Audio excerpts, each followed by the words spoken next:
Hello everyone, welcome to hobbies with Harini. ఈరోజు నేను 5 మినిట్స్లో చేసుకునే ఈవినింగ్ స్నాక్ చూపిస్తానండి. ఇది చాలా సింపుల్ అండ్ ఈజీ రెసిపీ. పిల్లలు స్కూల్ నుంచి వచ్చాక వాళ్ళు ఫ్రెష్ అప్ అయ్యే లోపల మనం రెడీ చేసి పెట్టేయచ్చు. ఈ స్నాక్ చాలా ఇష్టంగా కూడా తింటారు. ఇది ఎలా చేసుకోవాలో చూద్దాం. దీనికోసం ఒక 3 పొటాటోస్ ఉడకపెట్టినవి తీసుకుని బాగా మ్యాష్ చేసుకోవాలి. ఇలా మెత్తగా మ్యాష్ చేసుకున్నాక ఆ పొటాటోలోకి 1 టీ స్పూన్ కారం, 1 టీ స్పూన్ ధనియాల పొడి, 1 టీ స్పూన్ జీలకర్ర పొడి, అలాగే కొంచెంగా గరం మసాలా, కొంచెం ఉప్పు వేయాలి. 2 టేబుల్ స్పూన్స్ బ్రెడ్ క్రమ్స్ వేసుకోవాలండి. మీ దగ్గర బ్రెడ్ క్రమ్స్ లేకపోతే కనుక ఒక బ్రెడ్ స్లైస్ కనుక వేసి మిక్స్ చేసుకోవచ్చు. లేదు అంటే ఒక 2 బ్రెడ్ స్లైసెస్ని మిక్సీలో వేస్తే కనుక మీకు అప్పటికప్పుడు ఇన్స్టెంట్గా క్రమ్స్ రెడీ అయిపోతాయండి. 2 టేబుల్ స్పూన్స్ ఉల్లిపాయ కూడా వేసి బాగా మిక్స్ చేసుకోండి. క్రమ్స్ లేకపోతే కనుక డైరెక్ట్ స్లైసే వేసి మిక్స్ చేసుకోండి. ఇది తడి ఎక్కువ ఉండకూడదు. అసలు ఈ మిశ్రమంలో సాఫ్ట్ చపాతీ పిండిలా ఉండాలండి కన్సిస్టెన్సీ. ఒకసారి ఇలా చూసుకోండి మీరు. తడి మరీ ఎక్కువగా ఉంటే కనుక ఇంకొంచెం బ్రెడ్ క్రమ్స్ కానీ బ్రెడ్ స్లైస్ కానీ వేసుకోండి. ఇలా పెద్ద సైజు నిమ్మకాయ సైజు అంత బాల్స్ చేసుకుని అన్నీ రెడీగా పెట్టుకోవాలి.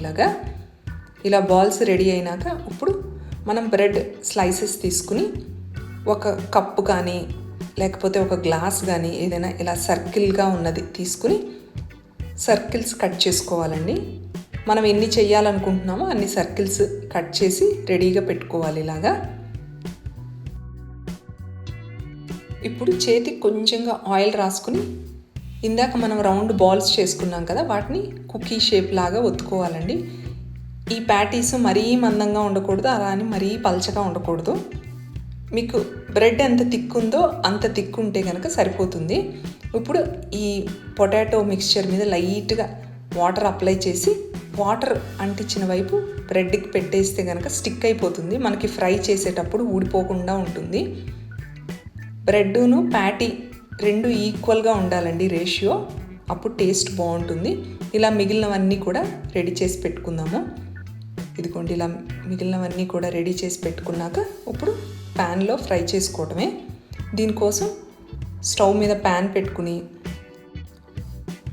కొంచెం ఆయిల్ వేసుకుని ఇప్పుడు ఈ ప్యాటీస్ని ఫ్రై చేసుకుందాము. పొటాటో స్టఫింగ్ ఉన్న సైడ్ ఫస్ట్ ఫ్రై చేసుకోవాలండి. ఆయిల్లో ఇలాగ పెట్టుకోవాలి. లో టు మీడియం హీట్లో మనము ఫ్రై చేసుకుంటే సరిపోతుంది. మనకి కింద ప్యాటీస్ అన్నీ కుక్ అయిపోతాయి. తర్వాత వెనక వైపుకి ఫ్లిప్ చేసుకోవాలి.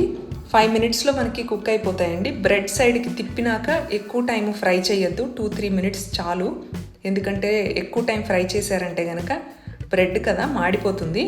2-3 మినిట్స్ తర్వాత తీసి పక్కకు పెట్టేసుకుందాము. ఇదిగోండి, ఇప్పుడు ఇవి తీసి పక్కకు పెట్టుకోవాలి. కొంచెం ఆరనిద్దామండి. ఒక 2-3 మినిట్స్ ఆరనిచ్చాక ఇప్పుడు కర్డ్ కానీ క్రీమ్ కానీ ఒక హాఫ్ టీ స్పూన్ వేసి దాని మీద గ్రీన్ చట్నీ స్వీట్ చట్నీ వేసుకుని సర్వ్ చేయాలి. ఒకవేళ ఈ చట్నీస్ లేకపోతే కనుక మీరు సాస్తో సర్వ్ చేసినా కూడా బాగుంటుంది. Home made green chutney sweet chutney recipes కావాలి అంటే నా ఛానల్లో ఓల్డ్ వీడియోస్లో ఉన్నాయండి, విజిట్ చేయండి. లింక్ డిస్క్రిప్షన్ బాక్స్లో ఇస్తాను. పైన కట్ చేసుకున్న ఉల్లిపాయలు అలాగే చాట్ మసాలా వేసుకుని సర్వ్ చేస్తే కనుక మన ఈవినింగ్ స్నాక్స్ రెడీ అండి 5 మినిట్స్లో. ఇవి పిల్లలకి బాగా నచ్చుతాయి. ఎందుకంటే పై వైపు ఏమో సాఫ్ట్గా ఉంటాయి, కిందేమో బ్రెడ్ కదా క్రిస్పీగా ఉంటుంది. చాలా డిఫరెంట్ టేస్ట్తో చాలా బాగుంటాయండి. ఒకసారి తప్పకుండా ట్రై చేయండి మీరు ఈ రెసిపీ. ట్రై చేస్తే కనుక ఎలా వచ్చిందో కామెంట్ చేయండి. మీకు ఈ వీడియో నచ్చినట్లయితే లైక్ చేయండి, షేర్ చేయండి, సబ్స్క్రైబ్ చేసుకోండి. నెక్స్ట్ టైం ఇలాగే ఇంకొక క్విక్ అండ్ సింపుల్ రెసిపీతో మళ్ళీ కలుద్దాం.